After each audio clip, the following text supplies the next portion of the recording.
And final review, and that is going to be for Secret Invasion. So this is the latest MCU Disney Plus show. Here, this is focusing on Nick Fury, and it is all about it is them doing spy espionage type stuff here. You see that Nick Fury, if you remember from Captain Marvel, where that whole premise of that movie was all about rescuing the Skrulls and bringing a section of Skrulls to Earth. And it's like, hey, you live here until we can, we can find you a home. And it's kind of follow up on that of like what's happened since the 30 years since the Skrulls have kind of been on Earth.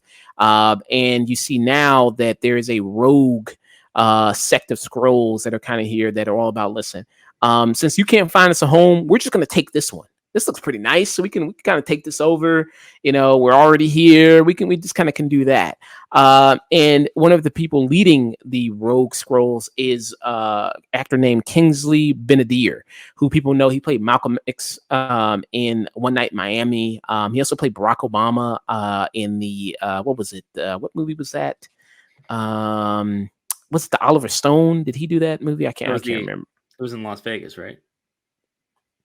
No, I'm talking about where he played Barack Obama, because he played Malcolm X and he played Barack Obama. Yeah, I'm talking about the movie where he played Barack. I can't remember the movie he played Barack Obama in. The title. I'm sorry.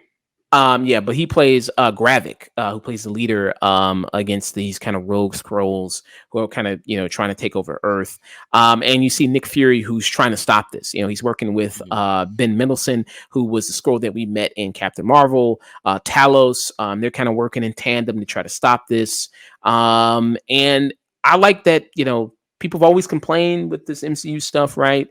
Always the jokes, always the jokey jokes, always undercutting every serious moment with comedy. And here it is them trying to go back into more of their Winter Soldier bag, trying to do a little bit of also throwing some other kind of spy espionage stuff. Maybe you'll see something like 24. You'll probably be reminded of something like 24 when it comes to like the torture stuff, because you'll get a little torture stuff in here. You'll get some domestic terrorism in here. Everything like that. And this is treated seriously. You see a lot of what these Skrulls do, causing a lot of damage, killing a lot of people. That's fully in view. It kind of raises your levels of suspicions, because it's like, who can you trust? Because with these Skrulls, one of their abilities is they can morph into anybody. And I forgot also, when the Skrulls morph into anybody, they also retain their memories too, right, of the person, or no? Yeah, they retain their memories for a while. Okay. So when the person does that, yeah, they also kind of get some of their memories there. So it kind of leads to that suspicion of, who is a Skrull, who isn't a Skrull, who can you trust? And so it also kind of leads to that a little bit, which I thought was very good there. The look of the series also is very kind of interesting. Like I said, it being kind of trying to be more serious, the darker look of it. Also kind of is working in this. You also have some people like Olivia Colman, who comes in here, who she works for MI6. And Nick Fury constantly throughout this series is being told that, this, you can't do this anymore, man. Why don't you just go back up to space where you were, being the head of Saber, as they call it. Like, why don't you just go back to doing that? You've kind of lost touch with everything after the blip happened. You're just not built for this fight anymore. And you have people like Olivia Colman tell that. You have people like Maria Hill tell him that. James Rhodes, who makes an appearance here, he tells them that. So everybody's telling him, like, man, you are just old and beaten down. Like, just leave this to us, and we'll know what's kind of best for this. But he's like, no, this is my fight. This is my war. I have 30 years experience of working with Skrulls. I know what I'm talking about. I know how to fight this battle. And you kind of see him it's Nick Fury, almost, him against everybody, almost at a certain point. And so we are going to talk about this, the first 2 episodes of this. They're on Disney Plus right now. And kind of give our general thoughts, general impressions of this. Probably won't give it a review. I probably won't give it a full rating of it, because it's only just the 2 episodes, but just general impressions of it and kind of what we think about it. So Dusk, what are your thoughts on Secret Invasion? Well, I have a bit more knowledge on the comic run of the Secret Invasion, and this is vastly different than the comic run. Incredibly different. Not many superheroes are involved. That was a big thing in the comic. B, the scrolls reasons for why were doing the secret invasion in the comics were vastly different as well. Gravik was treated differently as well. It basically might as well not even be named Secret Invasion because it's nothing to do with the comic run and interpreting any of it. So taking it all on its own, taking it by its own merits, taking it by itself. Why do they hate Nick Fury so badly? Like, and I don't mean the Skrulls, I mean the showrunners. Why do they hate Nick Fury so badly that they take every moment in the show to tell them, Nick Fury, you suck. You know that? Did you know that you suck and you're a horrible person? And you're just a crippled old man and who shouldn't even be in the show. Why don't you just leave? Oh, did you know that you're a crippled old man and that we could just take you out easily at any time and have repeatedly done so in the show? Seriously, why do you suck? You're so terrible. You think I'm being hyperbolic about this. I'm really not. They take multiple times, even from his allies, who just talk down to him repeatedly. Nick Fury, the man who has had contingency on top of contingencies and contingencies, the man who helped create the Avengers to help save the Earth, and was ultimately vindicated because their presence stopped Thanos from deleting and reverting the deletion of half the universe. This guy, that guy? Nah, he's just an old man who can't do shit no more. And I'm sorry, right from that get go, you lost me as a show. He has none of the wit, the skill, and the talent that he did in his previous character. He might as well be a completely new character. He doesn't know things that he should automatically know. And his dealings with previous agents like Mariah Hill and Talos are just laughable. Talos says so many things that makes absolutely no sense in this show, especially when it comes to the Skrulls. Especially when we get to episode 2 and he just explains things that Nick Fury should just know, but we, the audience, don't. So we're going to know it. And he reacts and, are you out of your mind at many points? And you just go, you've had 30 years. How do you not have a way to detect Skrulls? How do you not have a language that you share between agents that you could be anybody? So let's maybe take care so that only you and I know this signal, and each agent only knows the according signals between these people. This is a spy game. Why are they treating it like, oh man, I can just walk around and nothing's going to happen? And Skrulls are superhuman compared to human beings. They set that up. They can do a lot more stuff. Right. Knowing that, why would you put yourself in danger? There are many moments in the show where other characters put themselves alone without backup against a possible Skrull.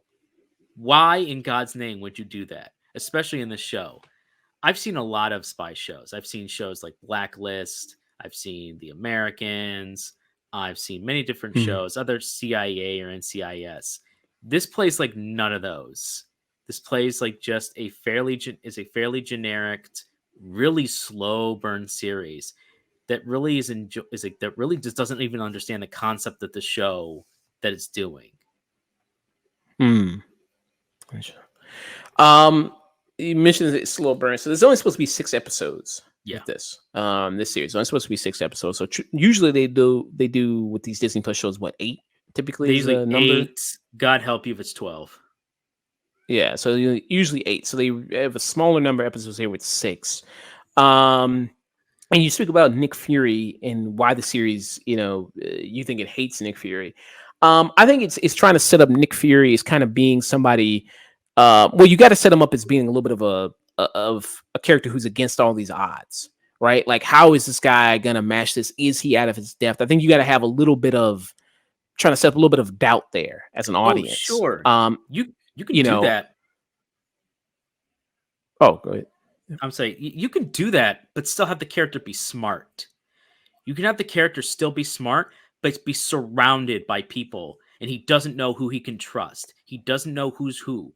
You could have heroes fighting alongside him that he has to vet, and he has to make sure that they're in the know. We even the audience aren't sure, is this guy really is this hero really the hero who he says he is this really a superhero person? I, the audience, maybe never have heard of them before, or oh, this is guy, oh, he's great. But during a certain conversation, Nick Fury finds something that he tilts his head or gives a little tell as that that sounds suspicious, and we, the audience, go along with it. The show does none of that. Mm. You didn't think with like the opening sequence? I mean, like, did you think like with that, like that was, did you kind of see that coming? Or Yeah, were you like, immediately. okay, mm, Like, why yeah, would he explain all these things to this one person who could scroll? And again, in 30 years of having these people who can transform into other species with limited ability once they can, why? Why would a man who has had multiple contingencies, who's had resources up the butt, does he not have a way to immediately detect who's a scroll and who's not? And if you can't vet them immediately, why does he not have like a way that he can detect it through? Oh, blood detector. Oh, they have this thing. Once it's removed, cool. Uh, mm, like simple. Oh, prick your finger. Show me the drop of your blood, because once it comes out of your body, it's going to reveal itself to be scroll. Oh, I'm mm, not going to do that. I'm going to point a gun at you and I'm going to blow your brains out unless you do that right here, right now. Then you got yeah, tension. Like, none of these people act as if their life is in danger or if this is a big thing. Hell, by the end of episode 1, there is a uh dealing with dirty bombs, and the writers who wrote the show clearly have no idea what a dirty bomb is or what it does, especially with the casualties and the result of the next episode. mm, And just the whole basis of it. There's so many issues when it comes to this show. mm. So how do they Yeah. deal with it in the comics as a way of like, you know, telling who is a scroll and then who isn't a scroll? So there are forms of way you can tell a scroll in the original series. What was really interesting about it is it becomes more complicated in the comic run.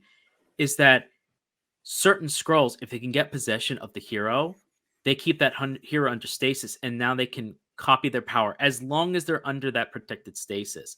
So there are people, I think, in the comics, even like Sue Storm gets possessed at one point, and so it gets basically kidnapped. So Sue Storm is a scroll, but the comics was fun seeing who's a scroll, who isn't, who am I talking to, and it's not just it's just a normal person going around with guns and action. I mean, these are people with the powers of the heroes who could be taken over and changed and are now part of army wide galactic attempt to take over the planet. That's a lot more stakes than this show. And, Mm, and not only just for that, it just felt a lot more visceral because you had to deal with this. Well, what is my favorite hero taken over? What do they do if they are? How do they combat them now that they have the powers of invisibility? How do I combat them if they have the power of super strength? What if they somehow overrun or sedate Bruce Banner and take his power? Now they have the Hulk power. Oh God, what do we do then? There's a lot more stakes involved in the comic run. mm. Okay. Huh. Yeah, I think with the, going back to Nick Fury for a minute here, Yeah, and going back, and I'll go to the stakes of the show. So, they do establish that Nick Fury, has been off Earth for a long period of time, yeah, doing 5 or 6 Saber, years. doing that, heading up that. So he's finally returned to Earth. And maybe he is out of the loop on certain things, I mean, of kind of what's been going on, Right. what's been kind of, kind of going there, because they do establish that. Mhm. Um, when it comes to in these first two episodes, setting up the main threat, setting up the main, villain, who are the Scrolls now, Yeah. and who is headed up by Kingsley Benedict. Mhm. I do like how savage, this kind of guy is, of willing to do whatever is necessary, with no kind of remorse on that, and just kind of going full on out on that, and I do kind of like that on it. What did you kind of think about his character and kind of the sect of scrolls who are these, trying to, take over, and take over the earth and the things like that? What did you kind of think about them? Uh, I felt their plan is a bit foolish for what they're trying to do. I don't know if that's intentional or not, though. Gravik, just especially from the first 2 episodes, he's very different from the comics. But this portrayal of the character seems like a Gravik who was a child soldier who, over time, He never grew out of being a child. They said, "Oh no, he's really good. He can do this. He's a child. Maybe he can be useful in this endeavor."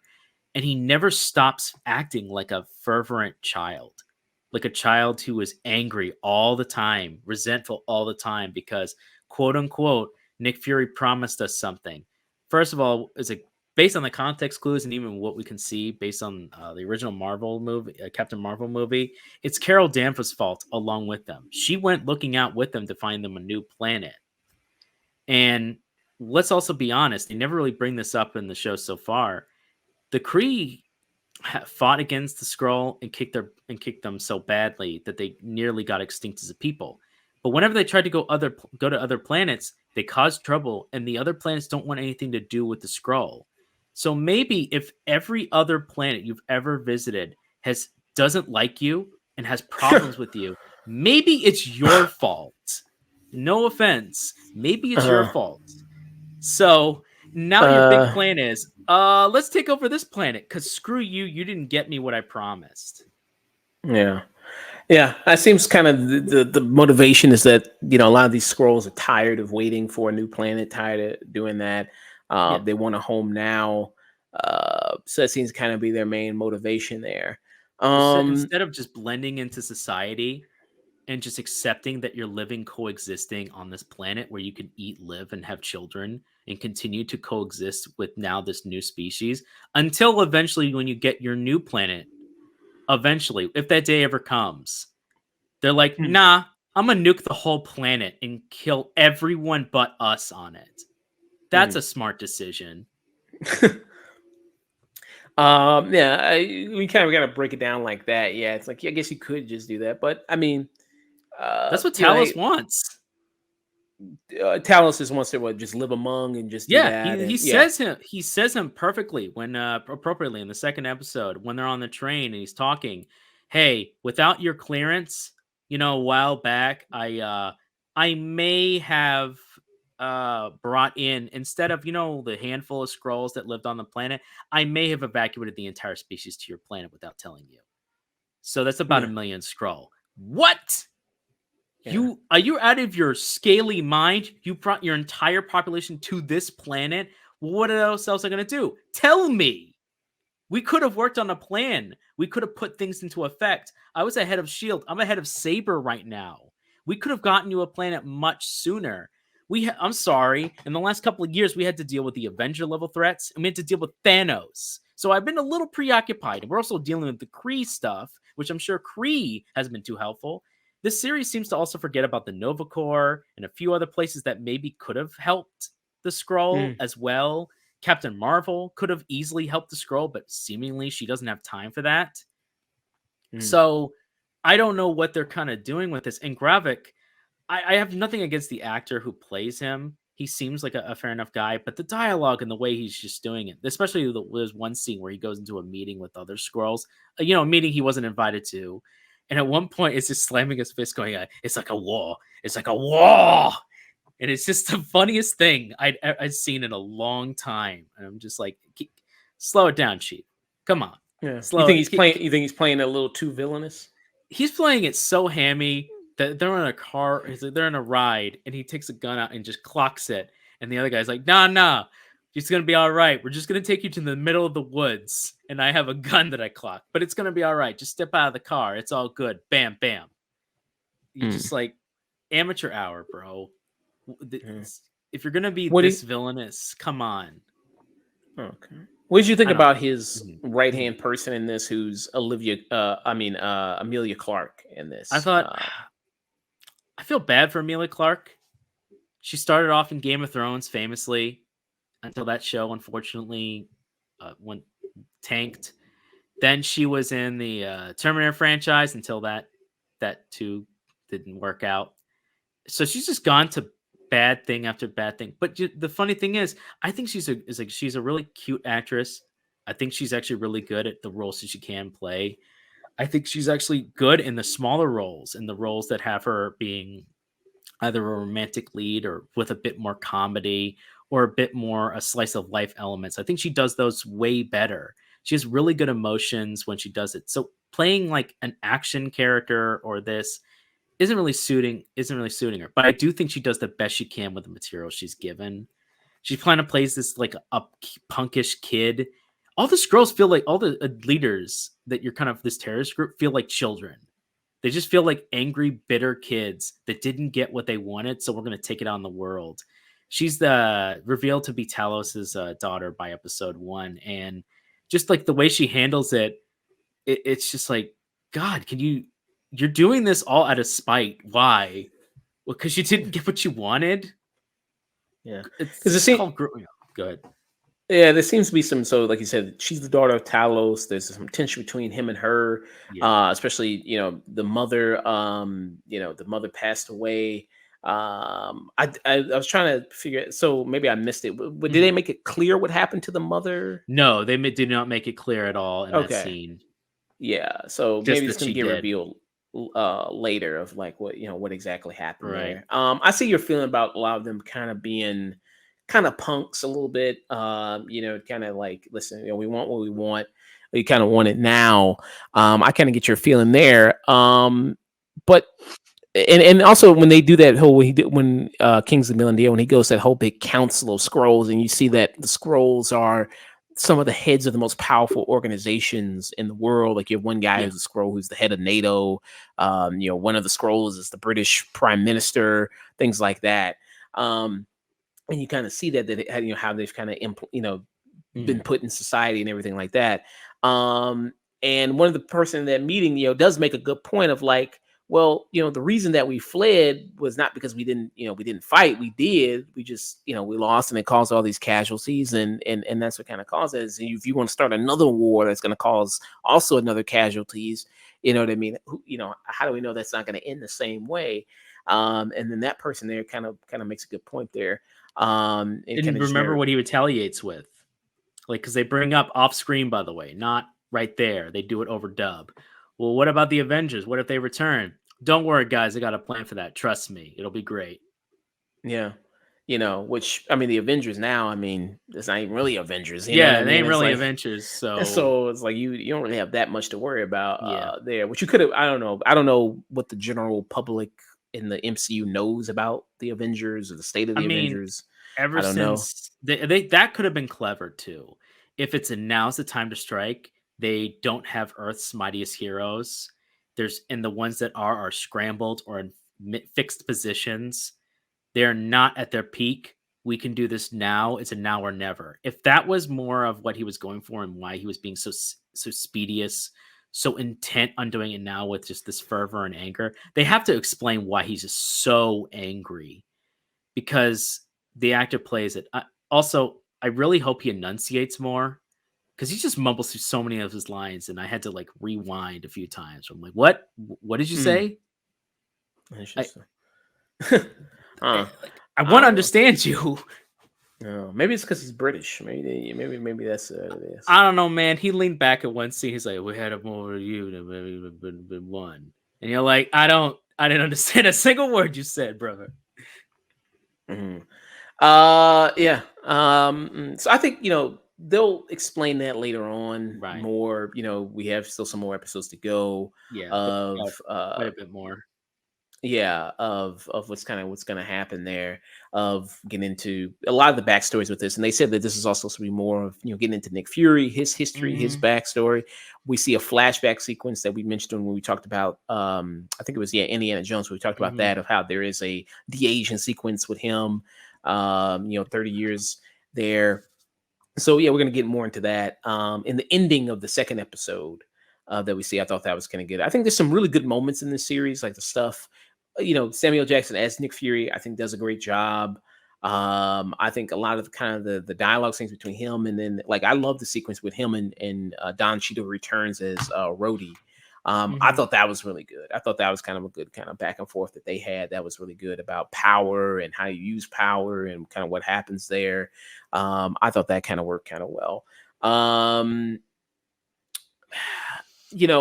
see your points about it a lot. It's kind of opened my eyes to certain things there.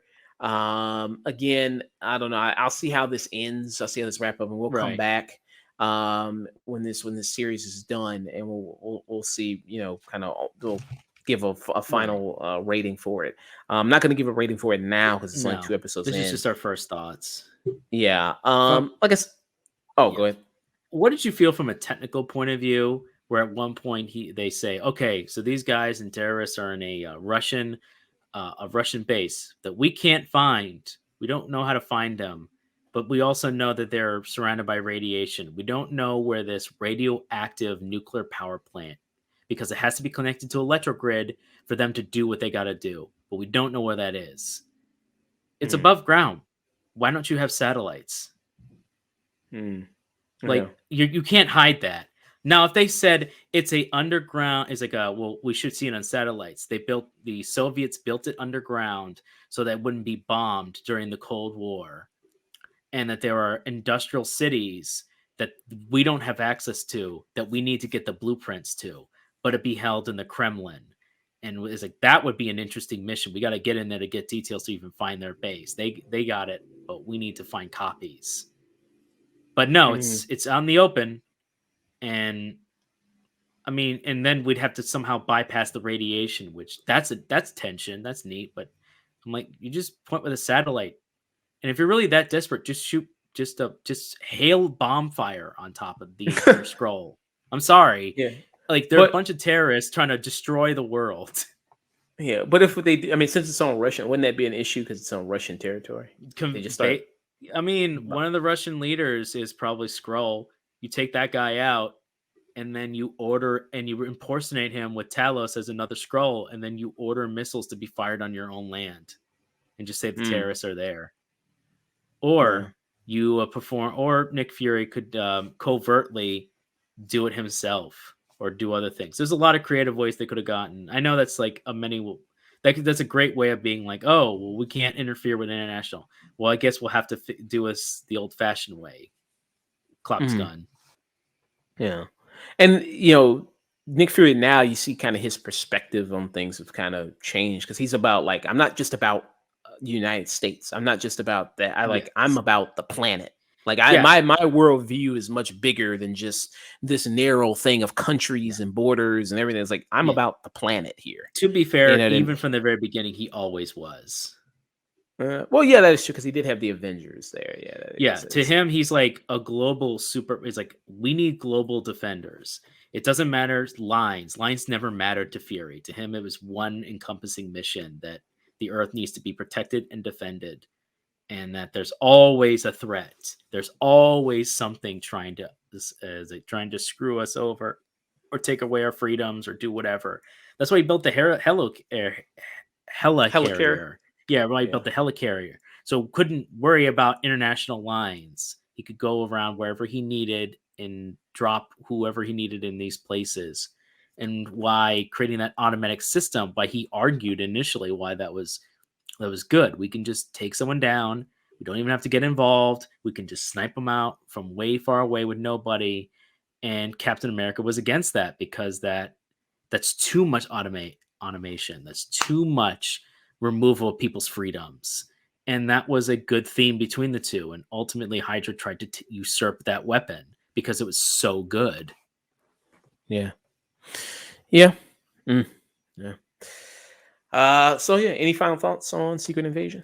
Uh, it has a lot to do to win me back over because right now it feels like a cheap ripoff of a arc I actually wanted to see, Mm, and I really hope they let off the whole Nick Fury hate because he mm, deserves a lot better. yeah. Yeah, I like what they're doing. The espionage stuff could be a little bit tighter. I like some of the Mhm. performances here. Olivia Colman, don't really think I mentioned her a lot. I like her head of MI6 a lot. I think she's really good. She's probably one of the more Uh, interesting characters in this show. yeah, yeah. So I want to see more of her, more to see what they kind of do with her character. I don't know. Can they give this a satisfying conclusion in 6 episodes? They couldn't really. Sometimes they can't do it with 8. With Yeah, these Disney Plus shows, it feels rushed. That was always the big complaint whenever we talked about these shows like Moon Knight or poor Moon Knight. Miss Marvel. It's like these endings always feel super rushed. Mhm. So 6 episodes, can they do that? We'll see. So yeah, that was our general thoughts on Secret Invasion.